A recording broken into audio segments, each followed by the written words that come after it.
Hi everyone, thank you for joining me today. It's a great day here in Dubai. It's around 6:06 p.m. on Wednesday. On the 4th of January 2023. And thank you. I think this is my first video this year. Thank you for the support last year. I really appreciate the love and the feedback I'm hearing from you guys. Thank you, thank you, thank you. And today's edition is going to be amazing because I have a friend, more like a brother here in Dubai, that is going to be sharing his story with you guys, and I want you guys to follow this story because this person I have here with me is someone really spectacular, and I respect him a lot because he have a passion that wakes him up every blessed day. When you start talking, you will get a better understanding of what I'm talking about. I have with me today Adil. He's a mindset coach and he's going to be sharing the platform with me today. Hi Adil, how are you doing today? By the way, thank you so much for having me on, man. I'm feeling good. And this has been a long time coming. We talked about this now for I think almost at least a month. We tried to get this to be to happen, and here we are. So thank you for having me, man. And I really appreciate that introduction. Awesome. And I really appreciate your time as well because I know you are a very busy guy. We've cancelled more than 3 times, and the both of us are in Dubai, but sometimes it's like crazily busy. And Adil, can you please introduce yourself to our audience? Yeah. So my name is Adele. I'm from London. I am a masculinity and mindset coach. So I guess what that means is I'm really passionate about helping men, one, become the best version of themselves, and two, to have a safe space to just open up and share what they're going through, what they're thinking, what they're feeling, in a place where they can be completely themselves with no judgment, no shame. I do that because I think in this day and age, and I think many of us, I think many of your listeners and those watching will be able to resonate with, men typically don't speak up. We don't really always feel comfortable sharing how we feel. Maybe even being a bit vulnerable, it can feel maybe a little bit, not manly enough to do those kind of things. So I want to change the narrative on that. I want men to feel comfortable in order to share what they're going through without it being a place from kind of being a victim, but then using the collective power of having men's groups and men's circles and friendships so that they can learn how to become more resilient in life and not just keeping things locked up inside and suppressed within. Thank you so much for sharing. I can really resonate with that, but that's a story for another day. I will be sharing my story with you guys. I told you that, guys, and I can resonate with what Adil just made mention of. And for the audience that are just joining us for the first time, so what we are doing here is we are trying to synthesize the society. We want to tell them that regardless of what they're going through now, they are not alone. They are not alone in the sense that those people, those leaders, those great people that they are looking up to out there, they too have had their own share of the cake of disappointment, depression, setback, hitting the rock bottom. But these amazing people, the reason why they are amazing, the reason why you can look up to them today is they did not give up first, and they put some things in place to overcome these challenges. And this platform is for you, that regardless of what you're going through today, you can pick 1 or 2 stories from all these people that are interviewing and look into what they have implemented, what they have put in place to overcome their challenges. And this is exactly something you can inculcate into your life and make yourself and bring out the better version of yourself. So I have with me here today Adil, who is going to be sharing with us a particular time in life where he kind of hits the rock bottom, what he put in place, and what happened. So Adil, over to you. What happened then? First of all, it's so true that stories help us understand concepts. And sometimes when we're going through particular things and we don't know how to overcome them, it is inspiring to listen to other people's stories and trying to take what we can from those stories and find the solutions. And my story, actually, it really started 3 years ago. If I'm looking at how I became this guy, this masculinity coach, this mindset coach, about 3 years ago, I was 31 and I was living in London with my mom and my sister. So I was living at home. I was living at home because at 17 my parents divorced and I went to university. And while I was away, my mum just, I guess she lost it a little bit, man. She was just sad. She was depressed because the man she thought she'd be spending the rest of her life with left. And my sister was young, she was 11, and my mum just did what she thought was best, and she went out and, partied and all what she wanted to forget. She wanted just to relive whatever youth she'd lost. But my sister was young, she was 11. And it was difficult for both of us to have a mum that wasn't really around, So I decided to come home from university, which is I had the same year gone to uni. And I thought, I need to go home because my sister's at home by herself. My mum is not capable right now of looking after everyone. She's trying her best, but it was just a very difficult time. So I thought, let me come home. I came home and I never left. 18 to 31. I felt that if I left home, my mum might do something stupid, So I always carried that kind of burden, that stress of just being at home and feeling like I couldn't leave. All of my friends are out having a good time and, renting houses together and just living their life, doing whatever they want. And learning a lot in the process, whereas I was at home. Fast forward many, many years, and throughout all of my life, I've been this man that was not very confident, quite shy. I was a little bit chubby as well. Like I didn't always look like this. I had lots of hair, which you might be surprised to hear, but I did. Okay. But I also had like a dad that was quite tough. Even though he wasn't living with us, he was still in my life. He was always a very tough man. He was a strong Pakistani guy that was all about kind of like fighting and being this good with the ladies and always just being very outspoken. And he would never really encourage sensitivity, which is what I was. I was quite sensitive. But because of the way that he was, I always felt like I couldn't really express myself, Like I had to keep it inside, and I always felt like I wasn't enough. I wasn't good enough. I wasn't a good enough son. I wasn't smart enough. I wasn't good looking enough. I wasn't confident enough. And loads of things kind of played into that. All my friends would get girlfriends and I didn't, that wasn't me, So I did have that insecurity. But when things did change, and I did manage to change the way that I looked and got into all the fitness stuff, and my hair kind of changed and my look changed, I did get with girls. But what happened was I actually didn't treat women very well. I didn't treat women very well. And I'd always cheat. And it wasn't that I would be doing anything like, it wouldn't always be sexual, for example. It might just be that I'm messaging someone else, or I'm on Tinder, or I may be dancing with a girl in a club, or kissed a girl in a club. It wasn't always something so extreme. And I'm saying this to build up to the breaking point. Breaking point was my mum became an alcoholic. And one day, because we exposed her, me and my sister, to members of her family, because we just couldn't take it anymore. Like imagine like 15, 16 years of mum being in a particular way. I just couldn't take it. She kicked me out. She said, you know what, you need to go. And I felt a mixture of relief and like pain. At the same time, me and my girlfriend at the time were trying to repair our relationship because I cheated on her. And I couldn't take it. It was too much going on, man. I couldn't take it. I left the house. My sister was upset with me because I left first, and she was at home with a mum that she didn't want to be at home with. And because I was going through so much, I needed to get out of the country. So I went to Morocco.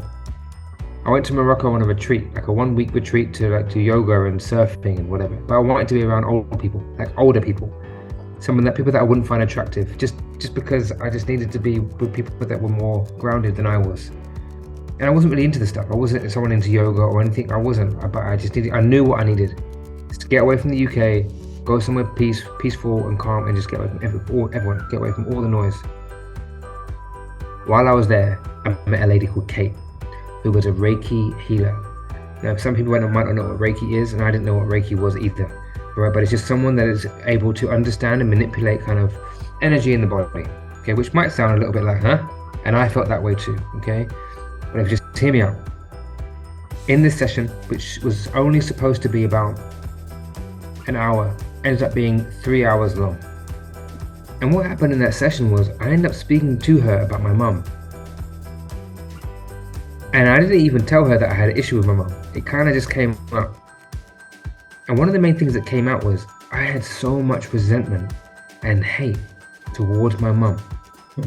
Now, I didn't even know I felt that, but this came out and I was speaking in real time, all of this stuff, and I couldn't believe what I was saying as I was saying it. I felt ashamed. I felt so much guilt for even thinking these things, but it was coming. And what this lady told me was that you didn't realize how much you were harboring, how much you were keeping within you that was affecting all of you, all of who you were. And because you kept it all inside, it then impacted how you were with other people. And I say this to say, I had some very toxic masculine traits. Okay, I would use aggression. I was a very angry person. I would cheat on my women because I didn't respect them enough, and I would keep them at a distance. I had a very avoidant style with my women. They were great women, but I couldn't see them. No amount of love was enough because I didn't get the love I needed from my mom. I didn't know about that connection until this moment. I was also someone that would, use things like money to show that I was more of a man than I was. I had so much credit card debt. I was an emotional spender, an emotional eater. I would drink. I had coping mechanisms that weren't healthy because it would make me feel more of a man, but I hadn't really addressed anything. My confidence wasn't real confidence. I was still that shy little boy. I still had these deep insecurities, and as a result, I didn't treat people very well. Especially didn't treat women very well. And I thought, and as I came out, I was like, oh my God, like I have fed all these emotions and feelings about things, and all this anger, but because I wasn't able to express myself, it came out in the worst ways. From that day, I resolved that I need to do something about this. The first thing was, I need to speak up more. I need to speak up more. I need to get more men speaking up. So one of the key reasons I became a men's coach is because I want to just help guys speak their truth and stop keeping things to themselves, because when you keep things to yourself, it will bubble up inside of you and you will explode. How many men do you know that just get bouts of rage and you think, whoa, where did that come from? Well, because it's just sizzling inside all the time. They said that men are just living this life where they're just a quiet desperation, they call it. You just want things to be over sometimes. You just want things to be better. It's just too much. And so I believe, I believe this is the major cause of depression. I believe that as well. Yeah, look, think about depression. Depress. Okay, you're pushing things down, so that you don't have to be a therapist to understand this. You just know that you need to just let things out. Let's let things out. And I want to encourage people to just be able to communicate that. So I left there with two key things. One, I'm going to help men speak up, and myself. And two, even though I didn't get the love I needed from my mum, I knew the only antidote to feeling the lack of love is to be more loving. Love wins. Love conquers all. If you just be more, you get more. That's a simple rule. My mum did the best she could.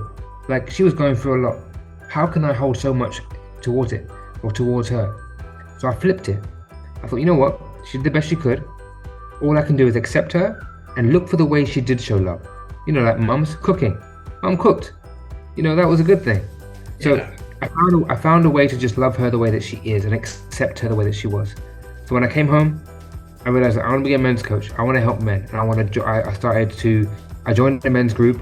I worked with men's coaches so that I would learn and just need my own help to understand my masculinity.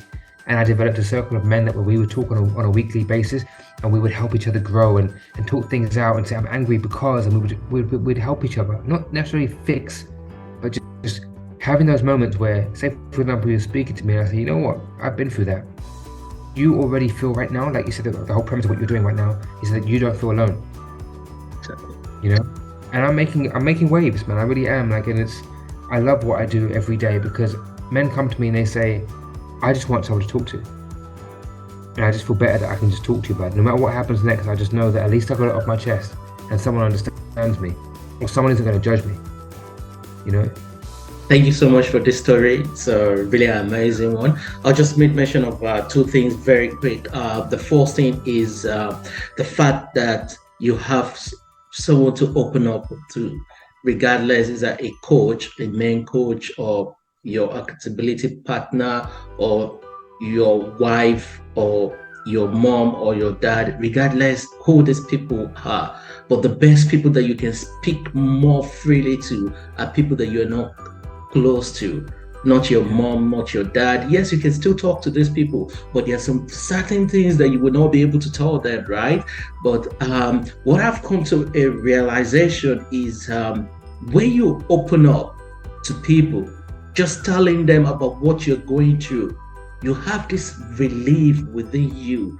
Like, Yeah. even if that person does not give you a single advice, but for the fact that he just sat down and listening to you and follow up, you feel relieved, you feel important, you feel that someone is there for you. That could be sufficient sometimes. So thank you so much for sharing this story with us again. And for the viewers at home, I believe you've picked one or two things. And what I've picked from this story is it's important. The first thing is, regardless of what you're going through, when Adil's mom threw him out of the house, he can easily go on the street like some other decision that some people that have gone through what he went through then. They just go on the street and become a nuisance. I'm sure you've seen those set of people, right? He can make that decision. But he decide, okay, I want to go to a place whereby I can learn. Learning is the key. The second thing is, he met someone that he actually eventually opened up to, and he saw he realized his mistake, and it was like, okay, I'm not just going to heal myself, I'm going to heal others. That is amazing.